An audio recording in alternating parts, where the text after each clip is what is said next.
Good evening, I'm Hamtawa with the news making headlines around the world. His Highness the Deputy Emir and Crown Prince receives the Minister of Information and Minister of State for Youth Affairs and the youth who participated in the 26th diving trip. His Highness the Prime Minister receives leadership of the Fire Directorate and praises their achievements and dedication to duty. Kuwait celebrates the World Humanitarian Day, which commemorates all people who have lost their lives in humanitarian services. And the U.S. President authorizes sending 350 more military personnel to Iraq to protect U.S. personnel and facilities in Baghdad. In our first item, Bismillah ar-Rahman ar-Rahim, under the patronage of His Highness the Emir, Sheikh Sabah AlAhmad AlJaber AlSabah, His Highness the Deputy Emir and Crown Prince Sheikh Nawaf AlAhmad AlJaber AlSabah received at the Family Diwan in Bayan Palace at noon today His Excellency the Minister of Information and Minister of State for Youth Affairs Sheikh Salman Subah Salim Lahmoud AlSabah, who was accompanied by Chairman and Director General of the Public Authority for Youth and Sports Sheikh Ahmed Mansour AlAhmad AlJaber AlSabah, the Deputy Chairman Ahmed Abdelrazaq Al-Khazal, Chairman of Kuwait Marine Sports Club, retired Major General Fahd Ahmed Al-Fahd, and members of the club board of directors, in addition to a number of skippers and divers, members of the club who participated in the 26th diving trip. His Highness the Deputy Emir and Crown Prince delivered a speech at the outset of the meeting in which he underlined the importance of preserving Kuwait's original identity, which commemorates the memories of our fathers and grandfathers who endured all kinds of hardship and threats and ventured their lives in order to earn their living across the oceans. His Highness praised the Kuwaiti youth who worked for the protection of the sea heritage, which enjoys great importance at the local and Gulf levels. His Highness added that they were inspired by the spirits of our ancestors, namely their loyalty, cooperation, brotherhood, good ethics and determination to confront challenges and hardships. They worked hard under all circumstances to assert the strength of the common ties with the Gulf Cooperation Council now and in the past. His Highness the Deputy Emir wished the youth all the best in becoming a strong support to their country, to carry out its message and to lift high its banner under the leadership of His Highness the Emir, Sheikh Sabah AlAhmad AlJaber AlSabah. His Excellency the Minister of Information and Minister of State for Youth Affairs Sheikh Salman Subah Salim Lahmoud AlSabah also delivered a speech during the meeting.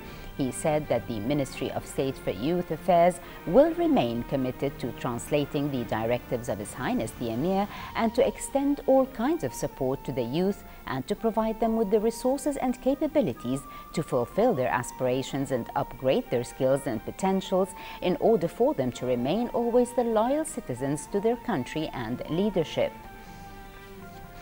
His Excellency the Minister of Information and Minister of State for Youth Affairs said it was a great honor for us all to complete the success of this trip, which was designed to celebrate memories of diving with this grand meeting in which we gather with His Highness the Deputy Emir and Crown Prince Sheikh Nawaf AlAhmad AlJaber AlSabah, adding that this meeting reflected His Highness' care and attention to our national heritage and the glorious past of our country.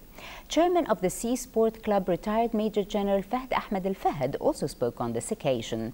A group of divers then displayed pictures about the events which took place during their diving trip, as well as the pearls they harvested during it. Then they presented a commemorative gift to His Highness on this occasion. Head of the Omani delegation, who also took place in the trip, also presented a commemorative gift to His Highness the Deputy Emir and Crown Prince. His Highness the Deputy Emir and Crown Prince Sheikh Nawaf AlAhmad AlJaber AlSabah received this morning at Sif Palace His Highness Sheikh Jabal Mubarak AlHamad AlSabah, the Prime Minister.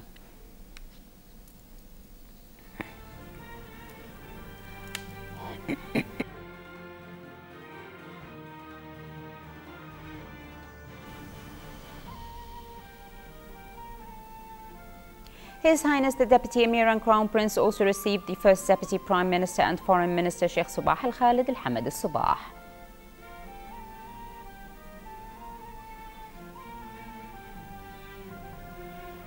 His Highness the Deputy Emir and Crown Prince later received the Deputy Prime Minister, Minister of Interior and Acting Minister of Awqaf and Islamic Affairs Sheikh Mohammed Al-Khalid Al-Hamad AlSabah.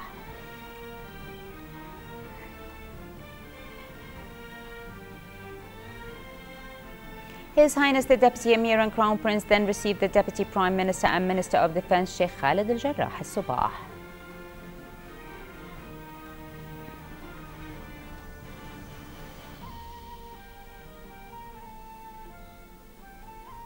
His Highness the Deputy Emir and Crown Prince also received the Minister of Information and State Minister of Youth Affairs Sheikh Salman Subah Salim Al-Hamoud Al-Sabah.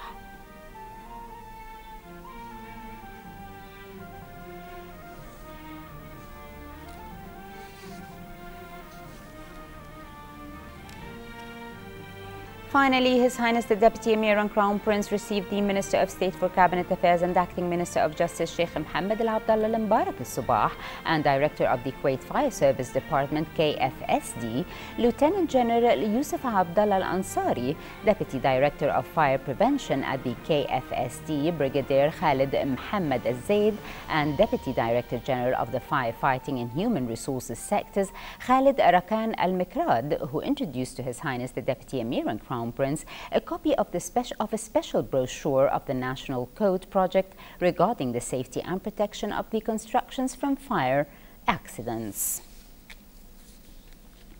His Highness Sheikh Jaber Mubarak AlHamad Al-Sabah, the Prime Minister, received in the presence of His Excellency the Minister of State for Cabinet Affairs and Acting Minister of Justice Sheikh Mohammed Abdullah Al-Mubarak Al-Sabah at the Sif Palace today, the Director General of the Fire Department, Major General Yusuf Abdullah Al-Ansari, the Deputy Director General for Fighting and Development of Human Resources, Brigadier Khalid Rakan Al-Mikrad, and the Deputy Director General for Protection, Brigadier Khalid Mohammed Al-Zaid. His Highness the Prime Minister commended the competency and hard work which is being demonstrated by the employees of the Fire General Directorate to serve the interests of their country and society. The Fire Directorate officials presented to His Highness a number of books about safety and protection against fire.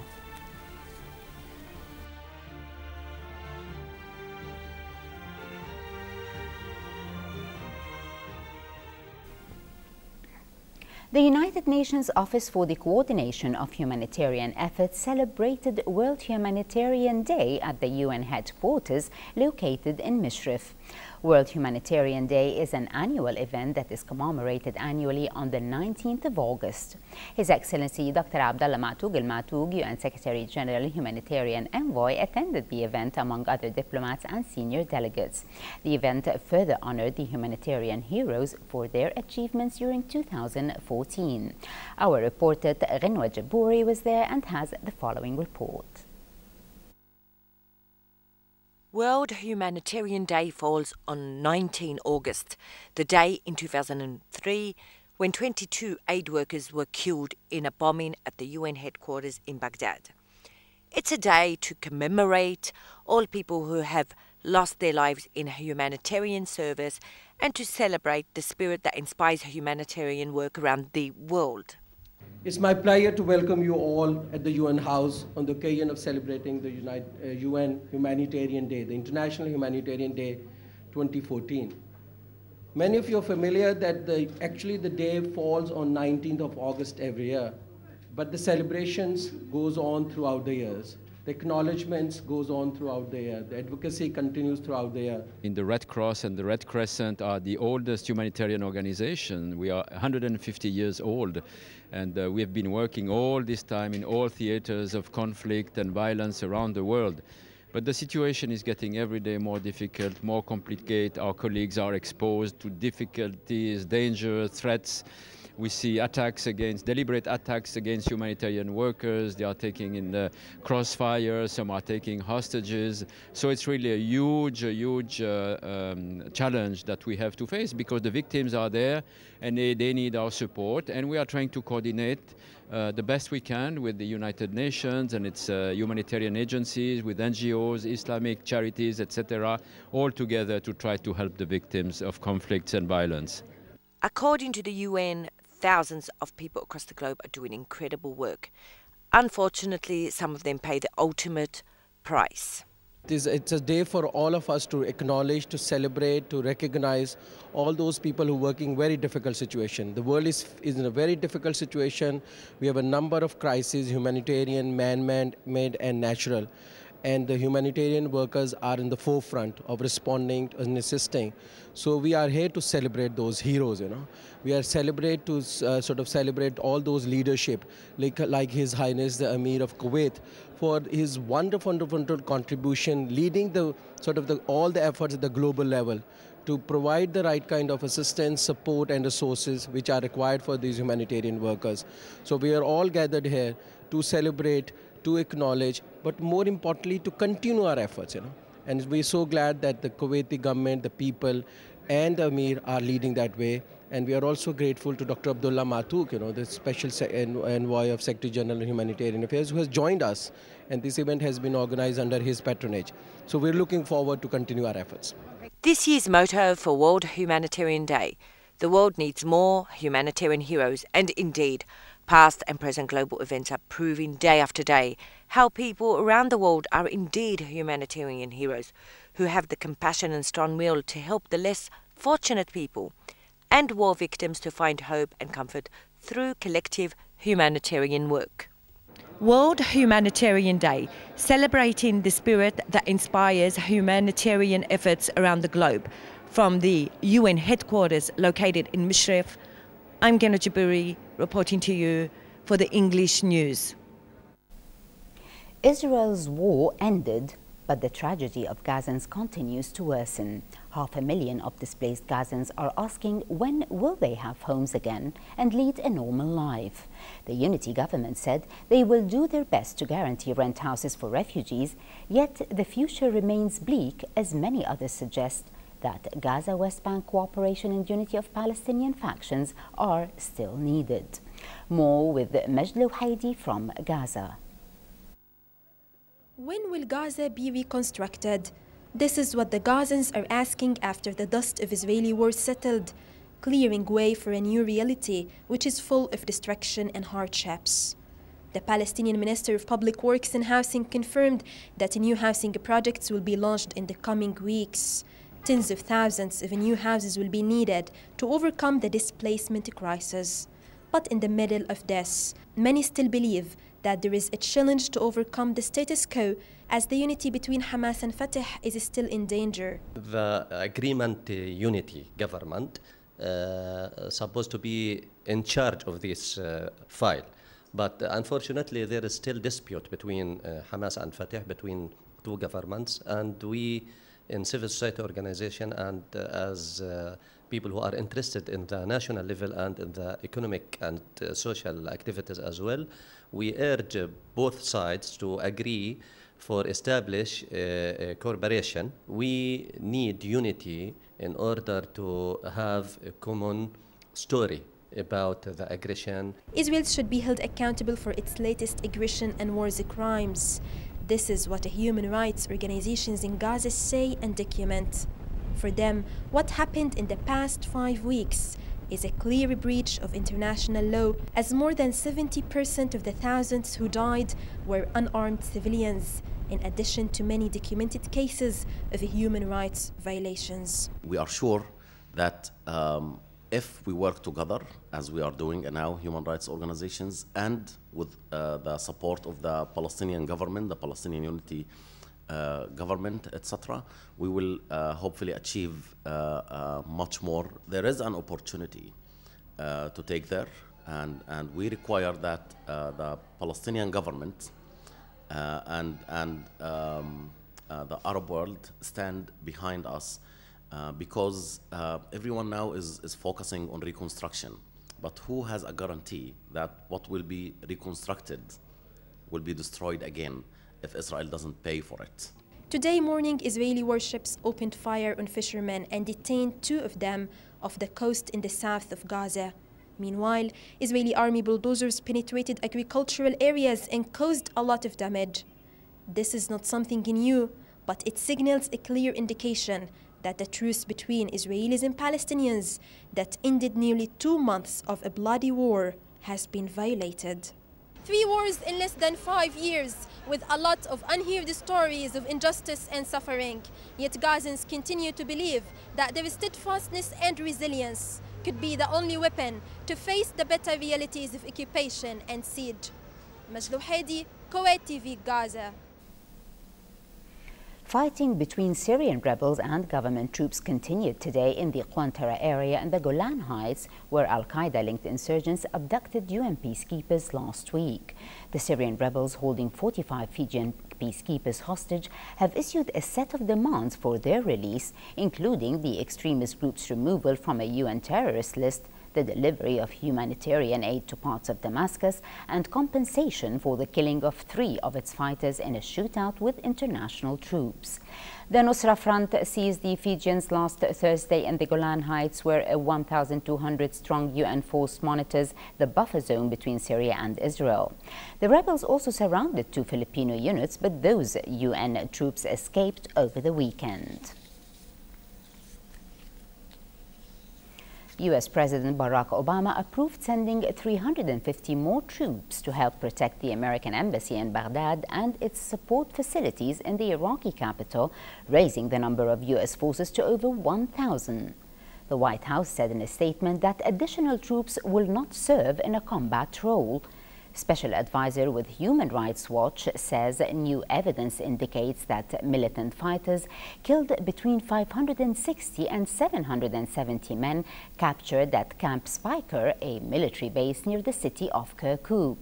Iraqi parliament convened today to discuss the issue of the Speicher base victims.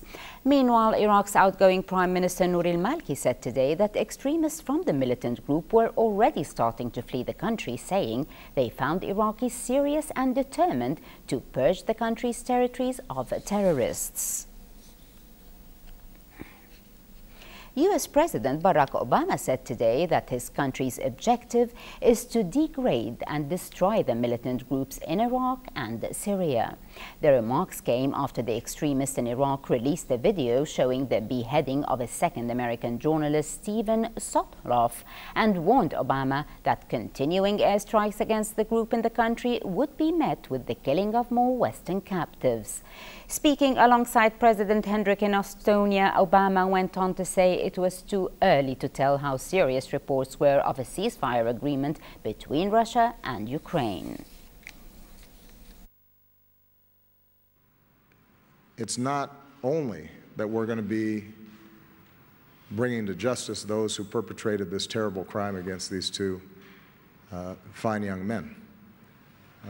More broadly, the United States will continue to lead a regional and international effort against the kind of barbaric and ultimately empty vision that ISIL represents. Russian President Vladimir Putin said he is hoping for a peace agreement to be reached between Ukraine and pro-Russian rebels by Friday. Putin urged both sides to stop military action in eastern Ukraine, adding that his views and those of his Ukrainian counterpart, President Petro Poroshenko, were very close.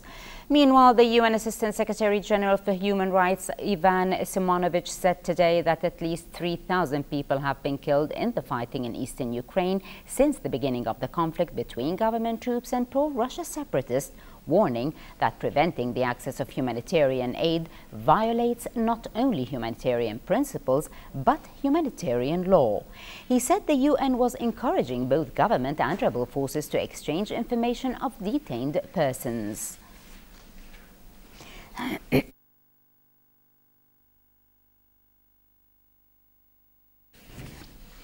Bosnian police said today that they had detained 15 people suspected of having fought in Syria and Iraq or of recruiting and funding other Balkan men to join the militants fighting in the 2 countries. According to local police, some 200 officers from a number of Bosnian law enforcement agencies were involved in the continuing operation targeting 17 locations around the country. Earlier this year, Bosnia introduced prison terms of up to 10 years for its citizens who fight in conflicts abroad or recruit others.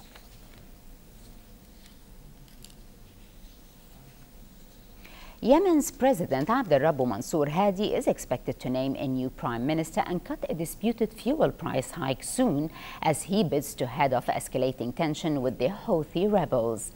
Faced with increased pressure from rebels and a deepening political crisis, President Hadi has agreed to go ahead with the initiative and form a new national unity government. The initiative comes about 2 days after the rebel leader Abdel Malik al-Houthi urged supporters to press on with a campaign in Sana'a to oust the government. The fighters have been camped around the capital for the past 2 weeks and held protests almost throughout August to push for the government's resignation, accusing it of corruption. A spokesman for the United Nations Children's Funds, the UNICEF, said that people in West Africa may die from preventable diseases such as malaria because many health workers are focusing on the treatment of patients infected with the Ebola virus. Meanwhile, medical staff in Liberia went on strike over unpaid salaries as the country struggles to cope with the Ebola outbreak. Doctors and nurses also demanded personal equipment to protect them from contracting the virus. Moreover, a British man who had worked as a nurse treating patients in Sierra Leone was released today from a London hospital after making a full recovery from the virus. And finally, moving to the local financial news, where the three main indices of Kuwait Stock Exchange were positive by the end of today's trading session, with the price index gaining 17 points, settling at the level of 7,462 points. The KSX 15 also put on 3 points and registered 1,203 points. The share of the Palms Agro Production Company was the top gainer of the day, while that of the National Consumer Holding Company suffered the biggest loss during the session.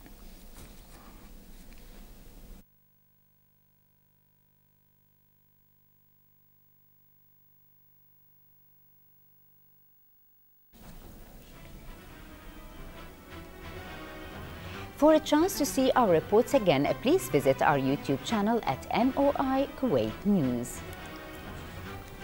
Well, with that, we conclude our news bulletin. Thank you for joining us. Have a pleasant time. I'm Maham Tawa. His Highness the Deputy Emir and Crown Prince received the Minister of Information and Minister of State for Youth Affairs and the youth who participated in the 26th diving trip. His Highness the Prime Minister receives leadership of the Fire Directorate and praises their achievements and dedication to duty. Kuwait celebrates the World Humanitarian Day, which commemorates all people who have lost their lives in humanitarian service. And the U.S. President authorizes sending 350 more military personnel to Iraq to protect U.S. personnel and facilities in Baghdad.